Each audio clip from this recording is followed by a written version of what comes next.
പ്രേംലാൽ, അറബിക്കടലിൽ ഒരു കപ്പൽ അപകടത്തിൽപ്പെട്ടിരിക്കുന്നു. കണ്ടെയ്നറുമായിട്ട് വന്ന കപ്പലാണ്, ലൈബീരിയൻ പതാക വഹിച്ച കപ്പൽ. ഇത് വലിയ അപകടമാണോ? ഇത് ചെരിഞ്ഞിരിക്കുന്നു എന്നാണ് പ്രാഥമികമായിട്ട് വരുന്ന വിവരങ്ങൾ. പക്ഷേ കപ്പലിലുള്ള സാധനങ്ങൾ എന്താണെന്നുള്ളതിനെ പറ്റിയൊക്കെ വലിയ ആശങ്കയുണ്ട്. എന്താണ് പൂർണ്ണമായ വിവരങ്ങൾ?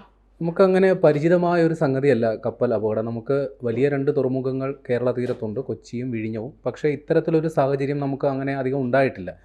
പക്ഷേ ഇപ്പോൾ ആശ്വാസകരമായ സംഗതി അതിലുള്ള മനുഷ്യജീവന് അപകടമില്ല എന്നുള്ളതാണ്. 24 ജീവനക്കാരാണ് ആ കപ്പലിലുണ്ടായിരുന്നത്. അവരെല്ലാവരും സുരക്ഷിതരായി രക്ഷപ്പെടുത്തി.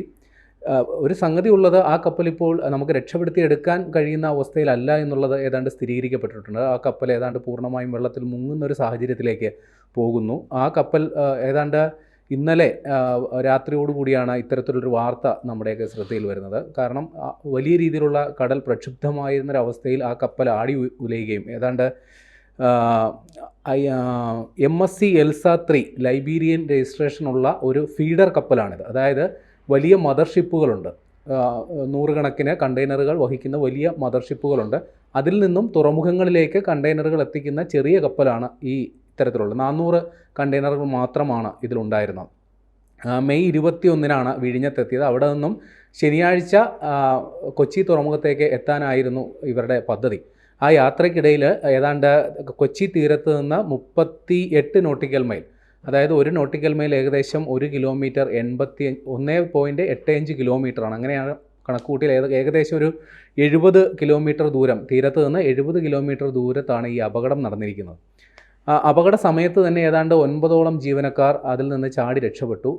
ലൈഫ് ജാക്കറ്റ് അടക്കമുള്ള സാമഗ്രികളുമായി ഒരു 3 പേർ അതിൽ തുടരുകയാണ് ചെയ്തത്. ഈ കപ്പൽ ഏതെങ്കിലും തരത്തിൽ രക്ഷപ്പെടുത്തി എടുക്കാമെന്നുള്ളൊരു പ്രതീക്ഷയിലാണ് അവരുണ്ടായിരുന്നത്.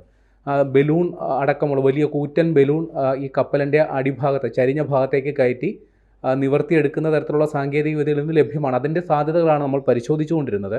പക്ഷേ നിർഭാഗ്യവശാൽ ആ ശ്രമങ്ങൾ നടക്കുന്നതിനിടെ വീണ്ടും കണ്ടെയ്നറുകൾ കടലിലേക്ക് പതിക്കുകയും ഈ കപ്പൽ കൂടുതൽ ചരിയുകയും ചെയ്തു എന്നാണ് അവസാന ഘട്ടത്തിൽ മനസ്സിലാക്കുന്നത്. അതായത് വെള്ളം അകത്തേക്ക് കയറിയിട്ടുണ്ടാകാം. അങ്ങനെയാണെങ്കിൽ കുറേശ്ശെ ഈ കപ്പൽ അടിത്തട്ടിലേക്ക് മുങ്ങി താഴാനുള്ള സാധ്യതയുണ്ട്. ഏതിരുന്നാലും വലിയ ആശങ്ക ഈ കപ്പലിനുള്ളിലുള്ള ഈ ചരക്കിനെ കുറിച്ചാണ്. ഏതാണ്ട് 400 കണ്ടെയ്നറുകൾ ആ കപ്പലിലുണ്ട് എന്നുള്ളത് സ്ഥിരീകരിച്ചിട്ടുണ്ട്. അതിൽ ഏതാണ്ട് 8-9 കണ്ടെയ്നറുകളാണ് ആദ്യം വെള്ളത്തിൽ വീണത്. അതിനുശേഷം വീണ്ടും അങ്ങനെ കണ്ടെയ്നറുകൾ വെള്ളത്തിൽ വീണു എന്നാണ് നിഗമനം. ഈ കണ്ടെയ്നറുകളിലുള്ള സംഗതി എന്താണെന്നുള്ള പ്രാഥമികമായ നിഗമനം ബങ്കർ ഓയിൽ എന്നറിയപ്പെടുന്ന എണ്ണയാണ്. അത് ഈ കപ്പലുകളുടെ തന്നെ ഗതാഗതത്തിന് ഉപയോഗിക്കുന്ന എണ്ണയാണ്. ഇത് സൾഫർ വലിയ തോതിൽ അടങ്ങിയിട്ടുണ്ട് ഈ എണ്ണയിൽ. ഏതാണ്ട് നമ്മുടെ വിപണിയിൽ കിട്ടുന്ന ഡീസൽ, അതായത് വലിയ യന്ത്രങ്ങൾ പ്രവർത്തിക്കാൻ ഉപയോഗിക്കുന്ന ഡീസലാണല്ലോ, ആ ഡീസലിനേക്കാൾ 30% വില കുറവുള്ള ഒരു ഇന്ധനമാണിത്.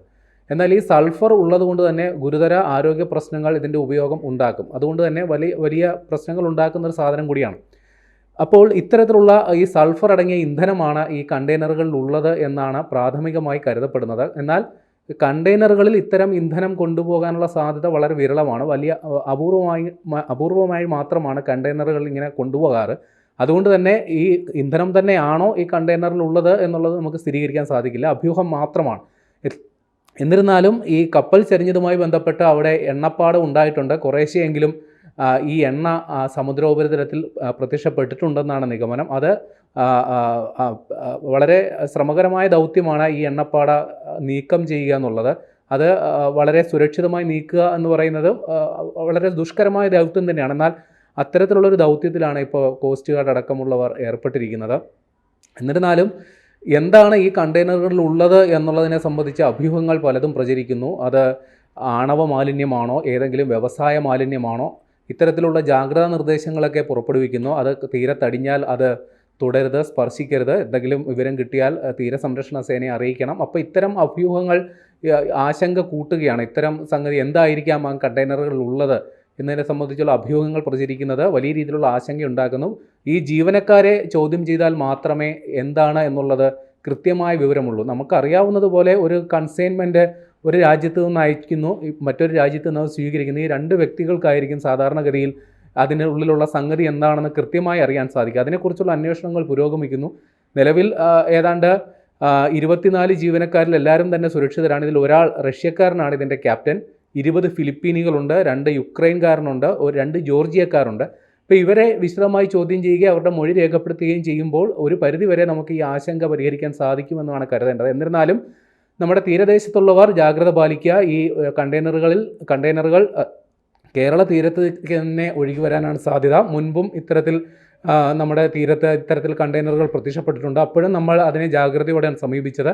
ഇക്കാര്യത്തിലും അത്തരത്തിലുള്ളൊരു ജാഗ്രത ഉണ്ടാകണമെന്നാണ് അധികൃതർ അറിയിച്ചിട്ടുള്ളത്. അതായത് ഇപ്പോൾ ഈ കണ്ടെയ്നറുകളിൽ അപകടകരമായ വസ്തുക്കളാണുള്ളത്. ഇപ്പോൾ രാസമാലിന്യമോ വ്യാവസായിക മാലിന്യമോ ഇനി ആണവ മാലിന്യം തന്നെയാണെങ്കിലും അത് വലിയ പ്രശ്നം ഉണ്ടാക്കാനുള്ള സാധ്യതയുണ്ട്. പക്ഷേ അത് നമ്മൾ ആശങ്കയോടുകൂടി തന്നെ കാണുന്ന കാര്യമാണ്. ഇനി അല്ല എന്ന് വയ്ക്കാം, ഇങ്ങനെയൊന്നും അല്ല എങ്കിൽ പോലും ഇതിനകത്ത് ഈ ഓയിൽ തന്നെയാണ് ഉള്ളത്, ആ ഓയിലാണ് കടലിൽ പടർന്നിട്ടുള്ളതെങ്കിൽ വലിയ പ്രശ്നം ഉണ്ടാക്കാനും അത് ഇരട്ടിയാവാനുള്ള സാധ്യതയുണ്ട്. കാരണം മൺസൂൺ സമയമാണ്, കടൽ പ്രക്ഷുബ്ധമാണ്, ഈ തീരത്തേക്ക് കാറ്റ് വരുന്ന സമയമാണ്. അങ്ങനെ വരുമ്പോൾ ഈ പറയുന്ന എണ്ണ അല്ലെങ്കിൽ ഇതിൽ പടർന്നിരിക്കുന്ന ഇന്ധനം കൂടുതൽ വ്യാപിക്കാനും അത് തീരത്തേക്ക് അടിയാനുമുള്ള സാധ്യത കൂടില്ലേ?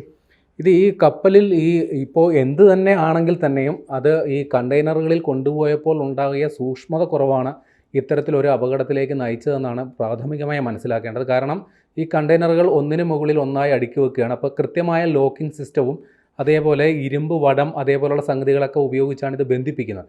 പക്ഷേ നമുക്കറിയാം അന്തരീക്ഷം വളരെ മോശമായിരുന്നു. കടലിൽ വലിയ കാറ്റും തിരയും ചുഴിയും ഒക്കെ ഉണ്ടായിരുന്നു. അതിലകപ്പെട്ടപ്പോൾ ഈ കപ്പൽ ആടി ഉലഞ്ഞു എന്നാണ് മനസ്സിലാക്കുന്നത്. അതിൻ്റെ ഫലമായി കപ്പൽ ഒരു വശത്തേക്ക് ചരിയുകയും ഭാരം ആ വശത്തേക്ക് കേന്ദ്രീകരിക്കുകയും വടം പൊട്ടി ഈ കണ്ടെയ്നറുകൾ നിലംപൊത്തിയിട്ടുണ്ടാകാം, വെള്ളത്തിലേക്ക് വീണിട്ടുണ്ടാകാമെന്നാണ് നിഗമനം. കപ്പൽ ഒരു 26 ഡിഗ്രി വരെ ചരിഞ്ഞിട്ടുണ്ട് എന്ന് ആദ്യമഘട്ടത്തിൽ വിവരം വന്നു. പിന്നീട് അത് കൂടി. ഇപ്പോൾ കുറേ കൂടി വെള്ളം മറ്റോ അകത്തേക്ക് കയറിയിട്ടുണ്ടാകാം. അങ്ങനെയാണ് ഈ കപ്പൽ ഏതാണ്ട് മുങ്ങുന്ന ഒരവസ്ഥയിലേക്ക് എത്തിയിട്ടുള്ളത്. ഒരു കാര്യം ഉറപ്പാണ്, ഈ കപ്പൽ കൈകാര്യം ചെയ്തവരുടെ ഭാഗത്തു നിന്ന് വീഴ്ച ഉണ്ടായിട്ടുണ്ടെന്ന് നമുക്ക് പ്രാഥമികമായി വിലയിരുത്തേണ്ടി വരും. കാര്യം ഇത്തരത്തിൽ ഒരു മോശം കാലാവസ്ഥയിലൂടെ ഒരു കപ്പൽ കടന്നു പോകുമ്പോൾ സ്വീകരിക്കേണ്ട സുരക്ഷാ മുൻകരുതലുകൾ കൃത്യമായി പാലിച്ചിട്ടുണ്ടോ ഇല്ലയോ എന്നുള്ള കാര്യം നമുക്ക് വ്യക്തമല്ല. ഒരു കാര്യം ഇതുമായി ബന്ധപ്പെട്ടവർ സ്ഥിരീകരിക്കുന്നത് ഈ കണ്ടെയ്നറുകൾ അത്ര പെട്ടെന്ന് കടലിലേക്ക് പതിക്കില്ല. അത് സൂക്ഷിച്ച് അത് കൈകാര്യം ചെയ്ത രീതിയിലുള്ള പാളിച്ചയാകാം ഇത്തരത്തിലൊരു അപകടം ഉണ്ടാക്കിയിട്ടുള്ളത് എന്നാണ് അവർ പറയുന്നത്. നമ്മൾ നേരത്തെ പറഞ്ഞു സൾഫർ അടങ്ങിയിട്ടുള്ള എന്തോ ഒരു ദ്രാവകം, അത് ഇപ്പോൾ എണ്ണയാകാം അല്ലെങ്കിൽ മറ്റെന്തെങ്കിലും ആകാം. ഈ സൾഫർ അടങ്ങിയിട്ടുള്ള ഈ ദ്രാവകം വ്യാവസായികമായിട്ട് ഉപയോഗിക്കുന്നതാണ്. നമുക്ക് മറ്റ് ആവശ്യങ്ങൾക്കൊന്നും ഇത് പ്രയോജനപ്പെടുത്തില്ല. പ്രധാനമായും സൾഫ്യൂരിക് ആസിഡിൻ്റെ നിർമ്മാണം വ്യാവസായിക കാർഷിക ആവശ്യങ്ങൾക്കുള്ള സംഗതികൾ ഉൽപ്പാദിപ്പിക്കുന്നതിനുള്ള അസംസ്കൃത വസ്തു, ഇത് രണ്ടുമായിട്ടാണ് ഈ സൾഫർ അടങ്ങിയിട്ടുള്ള ഒരു വ്യാവസായിക ഉൽപ്പന്നമാണ് ഇവർ കൊണ്ടുവന്നിട്ടുണ്ടെങ്കിൽ അത്തരം സംഗതികൾക്കാണ് ഇത് ഉപയോഗിക്കേണ്ടത്. അപ്പോൾ അത്തരം എന്താണോ എന്നുള്ളതും ഇനി വ്യക്തമാകേണ്ടതുണ്ട്. പക്ഷേ ഇത്തരം ഒരു ജാഗ്രതാ നിർദ്ദേശം ഒക്കെ കാര്യമായ രീതിയിൽ കൊടുക്കുന്നതിൽ എന്തൊക്കെയോ ദുരൂഹതകളുണ്ട് എന്നുള്ളത് നമുക്ക് അനുമാനിക്കേണ്ടി വരും. കാരണം ഞാൻ നേരത്തെ സൂചിപ്പിച്ചതിലേക്കാണ് കാര്യങ്ങൾ എത്തുന്നത്. ഏതെങ്കിലും തരത്തിലുള്ളൊരു വ്യാവസായിക മാലിന്യമോ ആണവ മാലിന്യമോ അത്തരത്തിലുള്ളൊരു ആശങ്ക ഈ ഘട്ടത്തിൽ നമുക്കുണ്ട്. കാരണം ഇത്തരത്തിൽ അത് കാണരുത്, സ്പർശിക്കരുത്, അത്തരം എന്തെങ്കിലും ഉണ്ടെങ്കിൽ അതിനോട് ജാഗ്രത പാലിക്കണം, അടുത്തു പോകരുത്. അത്തരത്തിലുള്ള ഗുരുതര അല്ലെങ്കിൽ വലിയ രീതിയിലുള്ളൊരു ഭീതി അധികൃതർ തന്നെ നമുക്ക് നൽകുന്നുണ്ട്. അതുകൊണ്ട് തന്നെ എന്താണ് അതിലുള്ളത് എന്താണെന്നുള്ളതിന് ഇനിയും വ്യക്തതയില്ല. അതിനെക്കുറിച്ചുള്ള ഒരു ദുരൂഹത മാറുന്നതുവരെ നമുക്ക് തൽക്കാലം ഈ ആശങ്കകളുമായി തുടരുകയെ നിവൃത്തിയുള്ളൂ. കൂടുതൽ വാർത്തകളും വിശേഷങ്ങളും നിങ്ങളിലേക്ക് എത്താൻ ABC മലയാളം സബ്സ്ക്രൈബ് ചെയ്യുക, ബെൽ ബട്ടണും അമർത്തുക.